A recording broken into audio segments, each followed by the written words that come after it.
लोकसभा चुनाव को लेकर भारतीय जनता पार्टी लगातार अपनी तैयारियों में लगी है। मिशन 80 के लक्ष्य को लेकर चल रही है। हमारे साथ बात करने के लिए मौजूद हैं कैबिनेट मंत्री हैं अनिल राजभर। किस तरीके की तैयारियां हैं? अब तो समय भी कम बचा है सर। देखिए, समय की कोई समस्या नहीं है, इसलिए कि भारतीय जनता पार्टी का संगठन निरंतर, कोई समय ऐसा नहीं रहता जब दो चार कार्यक्रम, दो चार अभियानों को लेकर संगठन काम न कर रहा हो। तो भारतीय जनता पार्टी का संगठन और हमारी सरकार, हमारे जनप्रतिनिधि हमेशा धरातल पर रहते हैं, हमेशा जमीन पे हम काम करते हैं। तो चुनाव चाहे जब हो, कोई फर्क हमको नहीं पड़ता। अच्छा, ओम प्रकाश राजभर बताया जा रहा है कि उनको कैबिनेट का पद दिया जा सकता है। एनडीए आपको लगता है कि उनके आने से मजबूत हुई है और कई सीटों पर जहां पर भारतीय जनता पार्टी हारती रही है वहां पर जीत संभव है? नहीं, देखिए, अब तो परम श्रद्धेय गृह मंत्री जी का फैसला हो गया है, इसलिए ओम प्रकाश जी का स्वागत है।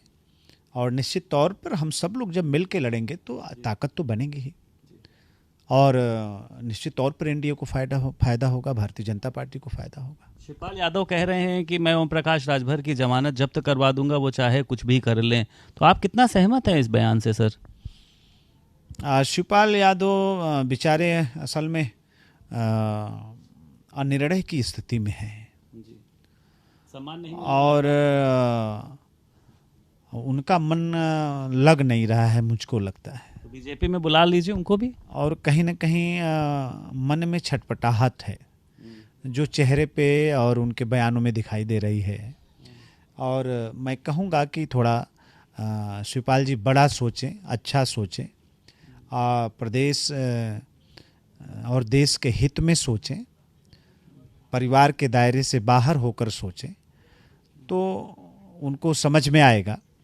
और हम लोगों की शुभकामना उनके लिए है। अच्छा, विपक्ष ने एक बड़ी बैठक करी 17-18 में बेंगलुरु में। उन्होंने एक नाम दिया है INDIA, जिसको वो लोग इंडिया कह के रिप्रेजेंट कर रहे हैं सभी के सामने, और कह रहे हैं कि एनडीए पर भारी पड़ेगा ये।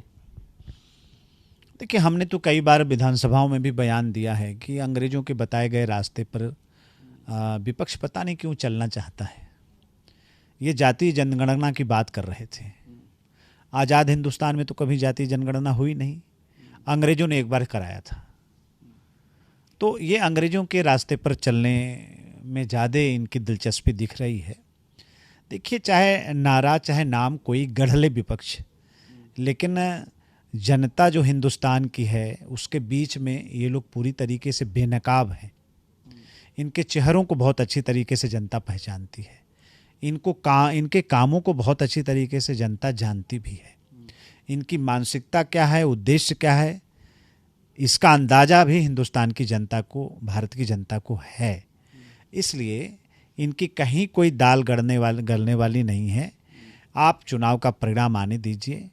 देश की जनता तैयार बैठी है पूज्य प्रधानमंत्री जी के नेतृत्व में एक बार फिर भारतीय जनता पार्टी की सरकार बनाने के लिए। अच्छा, मणिपुर की सर जो घटना हुई है उसको लेकर विपक्ष जो है वो आप पर पूरी तरीके से हमलावर है। स्वामी प्रसाद मौर्य ने कहा है कि प्रधानमंत्री सार्वजनिक रूप से माफ़ी मांगे और उनको इस्तीफा दे देना चाहिए। अब छोटी मुंह बड़ी बात स्वामी प्रसाद मौर्य जी करते रहते हैं। हम पूज्य प्रधानमंत्री जी का स्वागत करते हैं। कल जिस तरह से उन्होंने देश के सामने आकर और अपनी पीड़ा और अपने गुस्सा को जाहिर किया, लेकिन इतना हम जरूर कहना चाहते हैं कि विपक्ष इस घटना से उनको कोई लेना देना नहीं है और ना ही पीड़िता के प्रति कोई हमदर्दी है। अगर हमदर्दी रहती तो आपको जब पता लगा तभी आप सरकार को बताते।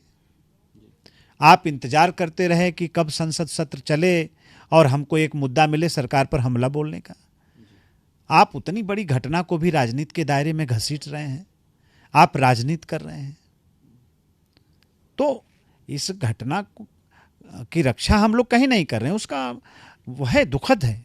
पूरा देश शर्मसार है उससे, पूरी दुनिया में क्या संदेश गया होगा। और कल मैं वहाँ के मुख्यमंत्री जी का भी मैं इस बयान के लिए मैं स्वागत करना चाहता हूँ, जो उन्होंने कहा कि हम तो फांसी तक की मांग करेंगे। तो सरकार पूरी तरीके से संवेदनशील है। 4 अपराधी बहुत त्वरित कार्रवाई करते हुए वहाँ के प्रशासन ने 4 अपराधियों की गिरफ्तारी भी की है।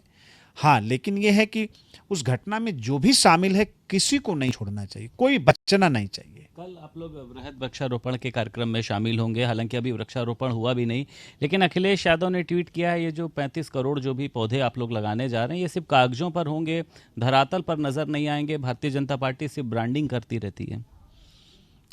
नहीं, वो अपनी सरकार उनको याद आ गई होगी।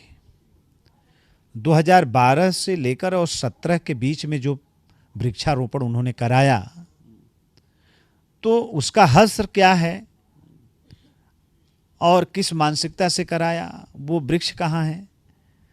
तो वो अपने, उनकी सरकार, उनके मंत्री, उनकी व्यवस्था, उनके अभियान जो उन्होंने चलाया था निरर्थक, उसको याद कर रहे होंगे और इस तरह के बयान दिए होंगे।